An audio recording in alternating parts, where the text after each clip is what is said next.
The Oklahoma Sooners. We continue our 2024 countdown to the college football season. The SEC preview series continues here on Heads Up Play, and it begins today with, not really begins, but we're moving on. We're getting into the middle of these SEC teams, and we're talking the Oklahoma Sooners. Yes, Sooner fans, I'm sorry, but it's going to be one of those seasons.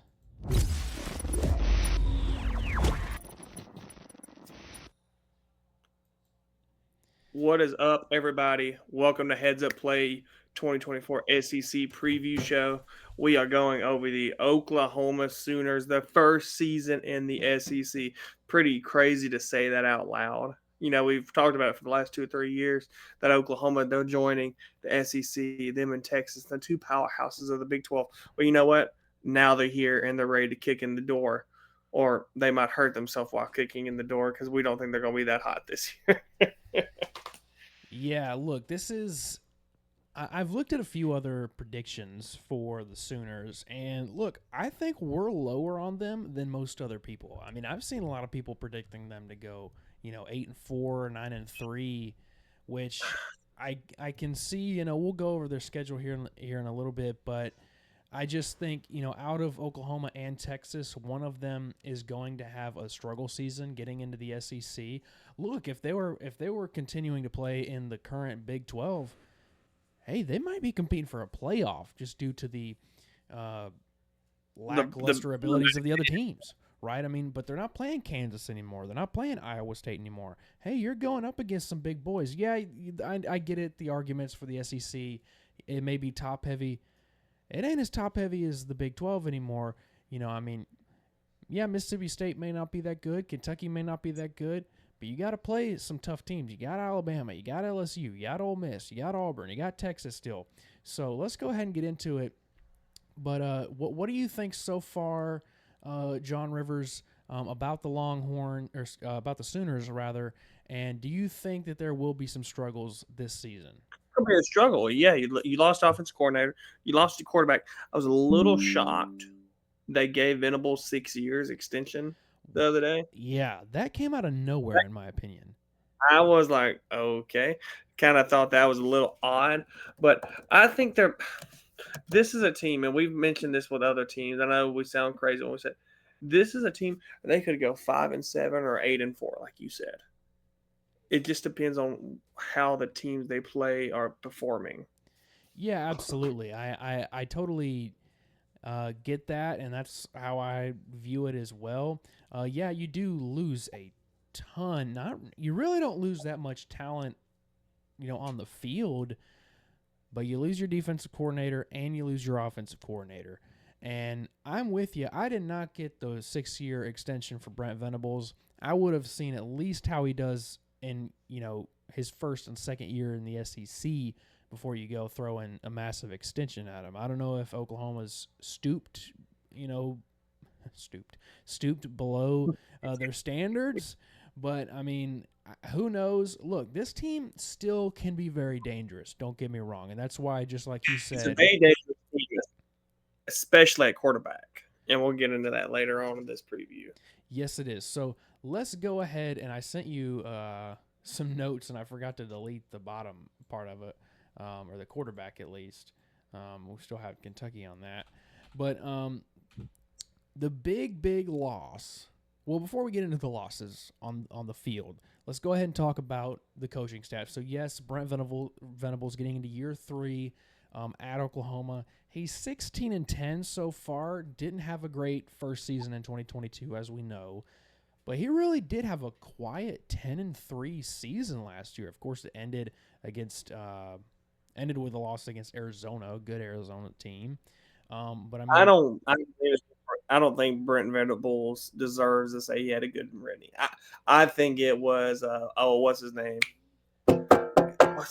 Boy at Mississippi State, Jeff Lebby. Jeff Lebby. I think it was. Say you had Dylan Gabriel the season before as well, and he didn't do much. And then you get him last year, and he's all of a sudden great because he's Jeff Lebby, in my opinion. Yeah, you might just be right, and this will be the year to really find out just how well he is. Because look, I mean, They got Brent Venables because he's a defensive guy. Is he not? He was a defensive coordinator He's defensive at Clemson, right? because At Clemson Clemson. forever Yeah, so he was a from defensive 2012. coordinator, which was a little bit of a different hire for Oklahoma because Oklahoma is known as, a historically great offensive school, under Lincoln Riley, Mark Stoops, and Pryor. So they get a defensive guy, and he didn't have a great season in 2022, picked it up in 2023.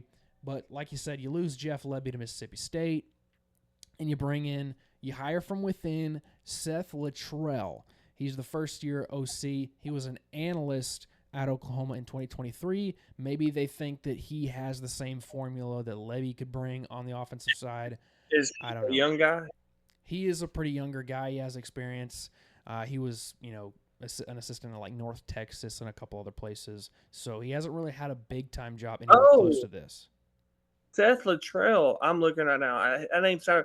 He was the head coach at North Texas for a while. That is right. From 2016, he was 44-44. That's what. But was 0-5. He had a 9-5 season, 9-4 season, 7-6 season was his best seasons. And then on the defensive side, Zach Alley.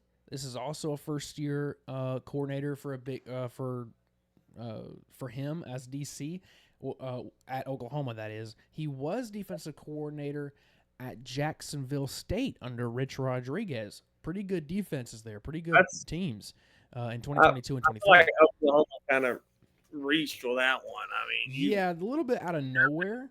It just makes me wonder, like, okay, is Oklahoma, what is Oklahoma doing? Because, I mean, this is, supposed to be one of the top programs in the country, and you're hiring from within for your coordinator position, and you're hiring from Jacksonville State.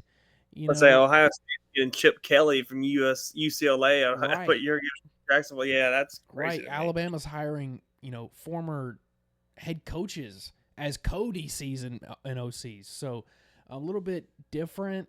We'll see how they do. But the big loss, of course, on the field, really the only one, is, of course, Dylan Gabriel as he heads to Eugene, Oregon. But he's getting replaced by the number 10 player in the class of 2023. What's his name? Arnold. Jackson Arnold. Jackson Arnold, who is going to be, I think, a stud.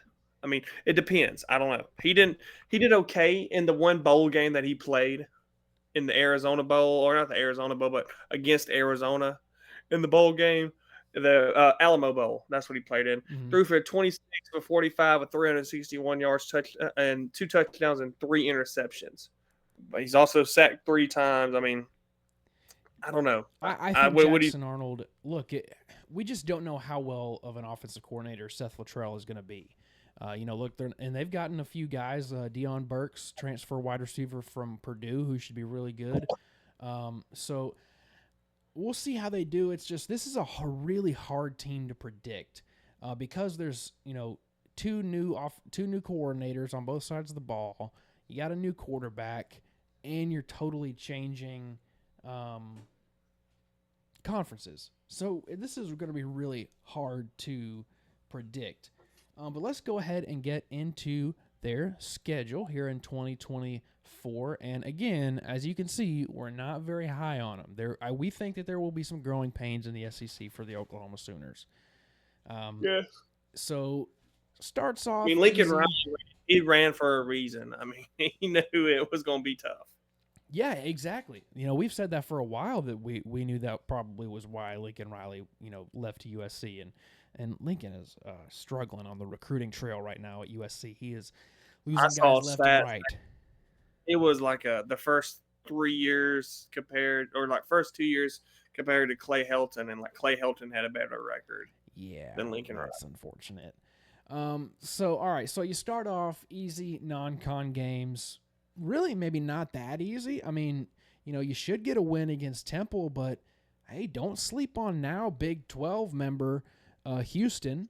That should be a win, but if you would have told me Tulane last year with Michael Pratt as still the quarterback, maybe.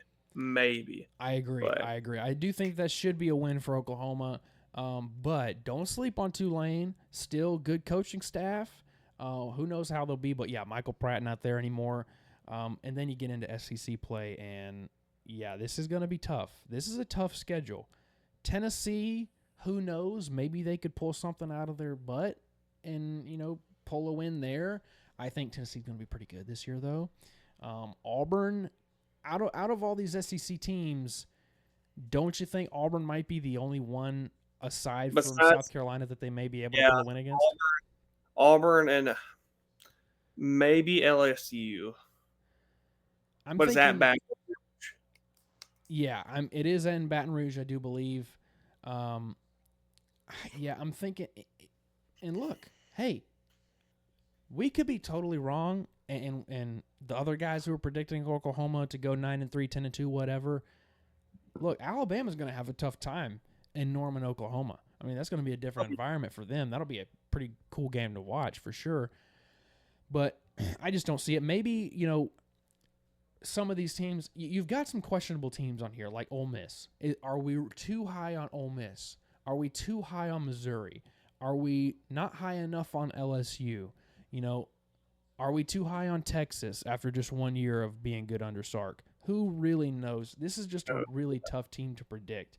But I'm telling you right now, the team to beat on this schedule is the Maine Black Bears. They're pretty good.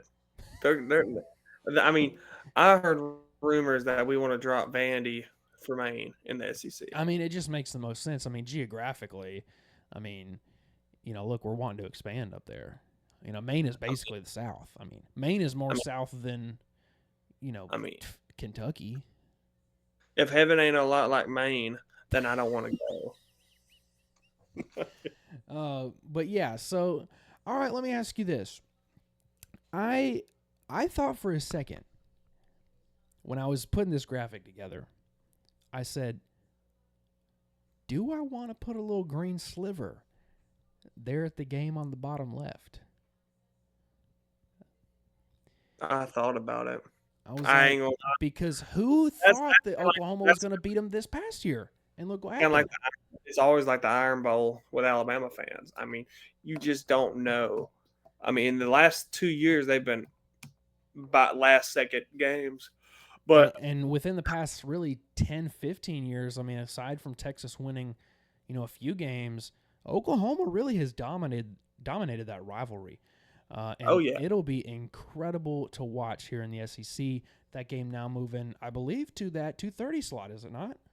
It is. That will be perfect. Get that sunset in the background. I mean, I never understood why that game was. I mean, it's always cool to watch because let me double check. I do believe that it'll be in the 2:30, 3:30 slot, whatever that's going to be. And I never understood why that game was the big noon. I mean, obviously it was the big noon game for Fox, right? But man, it's going to be fun watching that game be called by Herb Street and Fowler because it's going to be. It's going to be on ABC now. The SEC's going on. Yeah, 2:30. Good. Perfect. Good. And it's on. Yeah, they haven't announced it yet, but let me see if because they released some game times and like where it's going to be.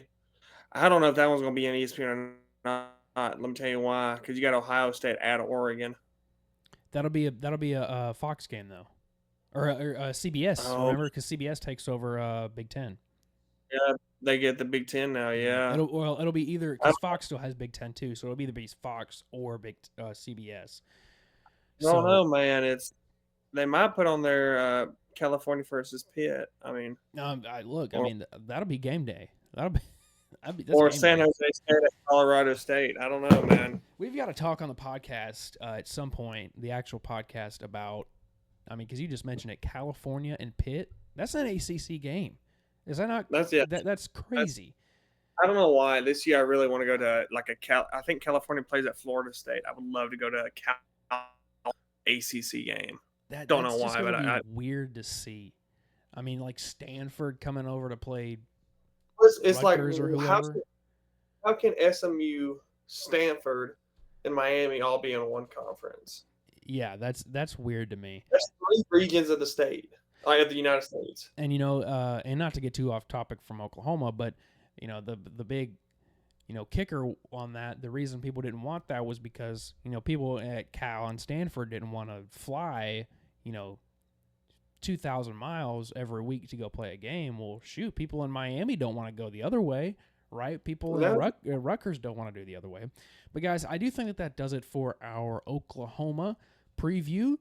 SEC, look, Sooners, maybe you prove us wrong, and I hope you do. Just not against Alabama, of course. I mean, we hope you lose that game. Right, roll tide. But anyways. And they did hit them with that boom. Yes. We always horns down up in here. But yeah, guys, be sure to like, subscribe, follow us on everything right there. Instagram, TikTok, Twitter, X. How do you think Oklahoma's going to do? Drop the records down below and let us know. We appreciate it. On to the next one.